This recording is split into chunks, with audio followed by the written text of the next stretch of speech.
Hello hi friends, मैं हूं सपना और मैं लाती हूं आपके लिए नई नई कहानियां। तो आज की कहानी है एक शेर, एक लोमड़ी और एक गधा। कहानी पसंद आने पर एक लाइक, कमेंट, शेयर, सब्सक्राइब करना ना भूलें। एक दिन जंगल का राजा शेर अपनी सलाहकार लोमड़ी के साथ शिकार पर गया। उसने एक गधे को वहां से जाते हुए देखा। लोमड़ी ने शेर को कहा, महाराज, अगर आप गधे को यह संदेश भिजवाएंगे कि आप उससे संधि करना चाहते हैं तो वह आपकी गुफा में खुद ब खुद चली आएगी। तो फिर क्या था, शेर भी गया और गधे से कहने लगा, अरे गधे जी, हम आपसे दोस्ती करना चाहते हैं।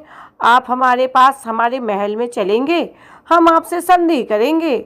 आपके लिए वहाँ पे भोजन की व्यवस्था भी करवाई जाएगी, विभिन्न प्रकार के भोजन भी होंगे। आपको वहाँ पे बहुत मज़ा आएगा। क्या आप मेरे साथ चलना पसंद करेंगे? मेरी दोस्ती कबूल है। कुछ इस तरह का प्रस्ताव शेर ने गधे को दिया। शेर की बात सुनकर गधा फूलन ने समाया। वह खुशी के मारे ढेचू ढेचू करने लगा और वो बहुत ही खुश हुआ। वक्त पर वह शेर की गुफा में पहुंच गया। शेर ने एक ही झपटे में उसकी गर्दन दबाकर उसे ढेर कर दिया। फिर शेर ने कहा, जरा इस पर नजर रखना, मैं जरा सी झपकी लेकर आता हूँ।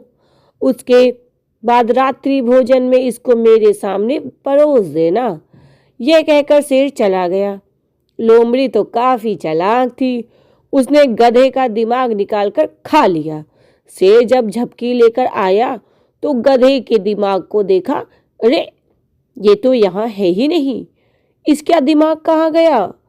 उसने लोमड़ी पर घुर्रा कर कहा कि तुमने क्या किया?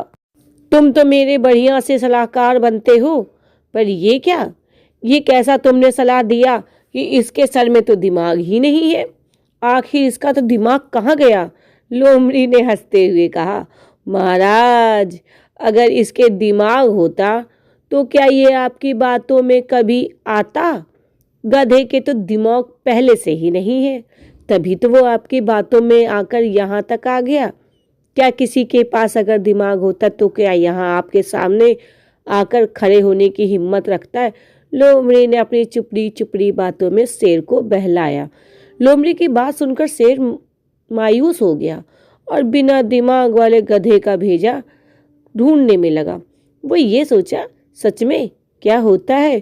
कुछ यूं अपने सोच के दिमाग में घोड़े दौड़ाता रहा और इस बिना दिमाग वाले गधे के पास जाकर बैठ गया और सोचा कि ये क्या, धरती पे कुछ ऐसे भी लोग रहते हैं जिनके पास केवल शरीर होता है, दिमाग नहीं। उनमें से ये लोमड़ी आता है। इस तरह सियार अपनी चालाकी में तो उसका दिमाग खा चुका था और शेर बेचारा अपनी बेवकूफ़ी में अपना अफसोस जता रहा था कि मैंने इस गधे का शिकार भी किया और इसके तो दिमाग नहीं।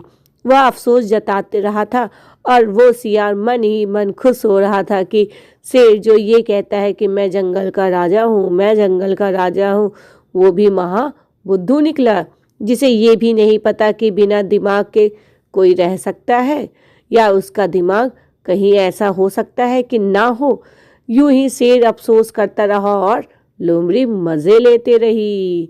सीख, इस कहानी से हमें ये शिक्षा मिलती है कि चतुर व्यक्ति के पास हर सवाल का जवाब होता है और वो अपनी चतुराई से किसी को भी अपनी बातों में ला सकता है।